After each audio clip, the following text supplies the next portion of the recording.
First, I'd like to thank Professor Khan and other local organizer for inviting me. I'm really enjoying everything in Shanghai. And I'm an air pollution epidemiologist, not necessarily on the children's cells. So I'd like to acknowledge my colleague, Professor Ha, who is leading the birth cohort of Korea. So most of the materials she provided actually. So there has been a lot of epidemiological studies investigating children's cells and air pollution, including PM10 and PM2.5, and it's not easy. I'm supposed to speak only here. So and the health effects include infant mortality, respiratory mortality, lung function, and lung growth and symptoms in asthma problems. And all the other phenomena has been reported. Some of them we have strong evidences, and some of them it is not very clear. And China, as well as South Korea, is classified as a high polluted area by WHO and other international agencies. So the overall, the Asia, Southeast and East Asia, are classified as high polluted area in general.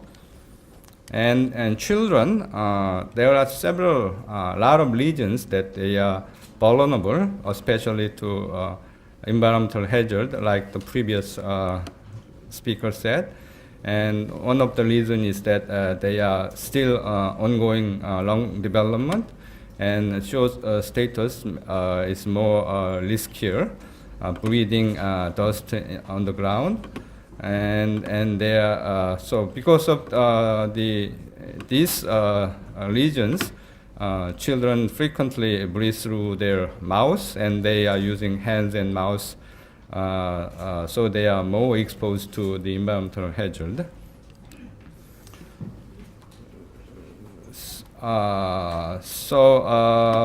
It is very reasonable to assume that young children have unique windows of vulnerability, so we need more investigation. So nowadays, there are a lot of reports, particularly on the neurodevelopment of children also.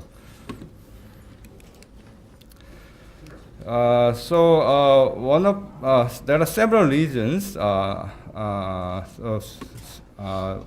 of them is that they spend more time compared to adults outside. They are more exposed, and their body is small, so inhale more pollutants per kilogram of body weight than adults. And then their airways are narrow, so that there will be more irritation, causing problems compared to adults. So the environmental hazard can go through environment to mother and then placenta and the fetus. So it is very complicated pathways. So we need to study very carefully. But current status is that we cannot confirm all the pathways, but there are enough epidemiological evidences to show this kind of pathways, I think. So today I'd like to list some of the possible health outcomes related to air pollution in children: respiratory infection, asthma, lung function reduction, several birth outcomes, low birth weight, and including low birth weight, and infant mortality, and neurodevelopment, and obesity. So the key findings for the respiratory infection, this is not very hard to imagine actually. So the findings are like air pollution such as PM2.5 and NO2 and ozone exacerbate respiratory infection, particularly in pneumonia for young children. And in the developing area, household biomass is a big risk. I think this is true even in China, especially in the rural setting. And I had a discussion this morning with children who guide me here. And then even in Shanghai, they have a high pollution during the winter because of the fuel. And this is very similar to that phenomena. So this particular study shows the pneumonia increase due to PM2.5 and PM10. I have many references today, so I don't have time. But I'd like to share my slide to everybody who are interested in. Then you can ask the organizer to have copy of my slide later on. And I intentionally input the Korean studies also. In this study, PM10 and NO2 are associated with pneumonia and bronchitis at the age of 6 months and 12 months. And the second, asthma. Asthma is well known to be associated with air pollution in children also. So householding, the cooking is also a problem in asthma also. And this is called meta-analysis. Each individual study have a tendency with less statistical significance. So if we perform meta-analysis, then we have better confidence combining all these epidemiological evidences. So we could show the significant effect of PM 2.5 and 10 and on asthma. And the third is lung function reduction. It's also well known. So outdoor air pollution, traffic-related one, has been known to affect lung function in children in a short lag time at even in the lower exposure than the standard level. And one of the problem for PM10 and 2.5, I frequently asked by the press that the current standard is enough or not. But the risk of PM is known to be linear, not the threshold effect. That means that the standard is lower. The lower the standard, the better for the protection of health. So we'd like to reduce the amount of exposure and as well as the environmental standard as small as possible. So that is my position. But most of the people, general public, think that if today's exposure is less than standard, they typically think that it's okay. But that's not at all, actually. So that is one thing I always try to speak out. And this is another study showing PM10 and lung function. And in the lung function is usually a continuous scale. So the methodology is somewhat different. And the birth outcome, including low births and stillbirths, there has been a lot of papers, especially in the early 2000s. So it is a well-established epidemiological area, I guess. Preterm birth, but studies on air pollution and preterm births are still limited. You can see a lot of references showing the PM 2.5 and PM10, and the epidemiological effects by various researchers in the various area in the world. And also in the early 2000, in Korea even, the linear relationship between air pollutant it has been reported even in the early 2000. Okay, and infant mortality. I think this is not well proved yet, so we need more studies on the infant mortality cases. So number two, sufficient evidence on the effect of particulate matter on respiratory-related mortality in infants is well established, but evidence on the overall and other causes of mortality needs to be further explored. And so this is something young researchers can look at. And as you can see, we see that there is an effect, but with a very wide confidence interval, means that we need more evidence. And then, but at least the overall trend is that clearly there is an effect on air pollution on infant mortality, I guess. And this shows some kind of vulnerability of infants compared to other age groups. So you see a steep slope of infants compared to adults and elderly even. So theoretically, you have very strong and a little bit much smaller, and elderly is supposed to be bigger, but this graph, the difference is not that strong over here. And neurodevelopment is very important and less studied area, I think. So we need more study for neurodevelopment, I think. But there has been several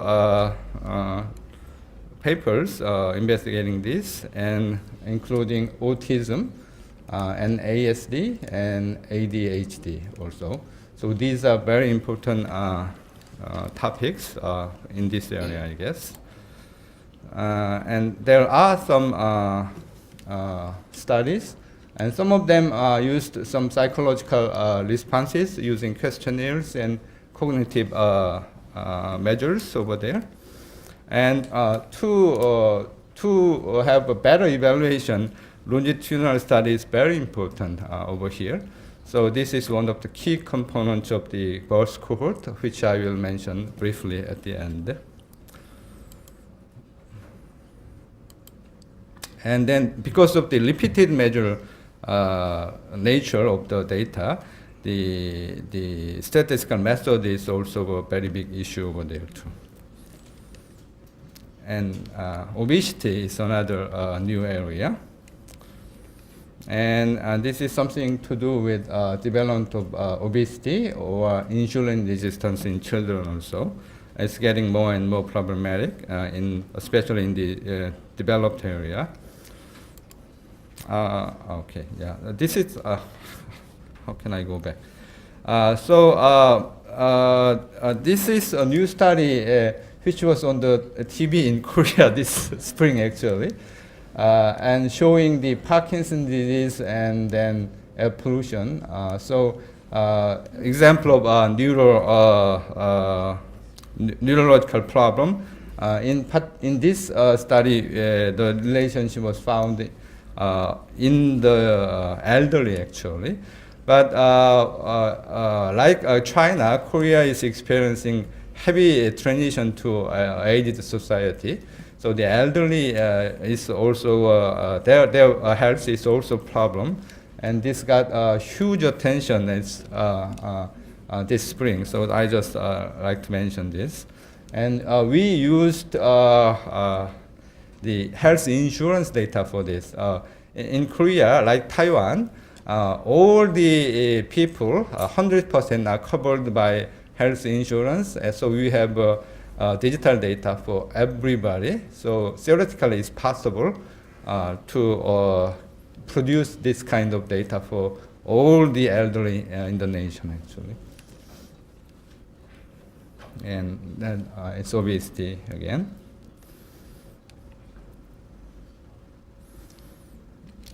You can see the effect of PM and PM10 over there. So the comparing effect of PM10 and 2.5 is always interest of researchers, but sometimes we have generally we believe that 2.5 has bigger effect, but in actual analysis sometimes it's not that clear. The pattern here, PM10 is narrower confidence interval. So how to compare PM10 and 2.5? PM2.5 is a portion of PM10. So there is a dependency between PM10 and PM2.5. So methodologically, how to interpret the result and how to analyze is always a problem in the methodology. Okay, so as a conclusion, is ambient air pollution a risk? Yes, definitely. And we have consistent and coherent findings all over the world over several decades, so it is definitely true. And who are in danger, children and the elderly, and persons having a chronic disease like a diabetic patient and patient with hypertension. Those are the vulnerable population. And what else we need to do? As a scholar, I think we need more research on exposure side, like accurate measurement and chemical specification, etc. And then epidemiological study and impact assessment is a very important area also. And then how to reduce the air pollution level is definitely a very important but very complicated issue, as you have already heard in the first lecture. But I think social agreement is very important. We need to think about economics and energy and health and all the other areas. So politics is very important for this area. And next, I will just briefly introduce Korean birth code called Ko-Chans. So we aim to enroll 100,000 pregnancies and then try to follow them up to 18 years of age for 100,000 children. I have no time to discuss, but one of the core ideas is that we have a core study of 5,000 pregnant women. So we will have very detailed information on those 5,000 women. But in the cohort study, always follow-up is always a problem, very expensive and hard to perform. So we will include 65 pregnant women, and then do the basic baseline researches, and then we will follow their medical history through our insurance system. So we will know their major health consequences in the health insurance system. So that is the somewhat unique aspect of our plan. And you can find materials in the internet, I think. So that's it for today. Thank you.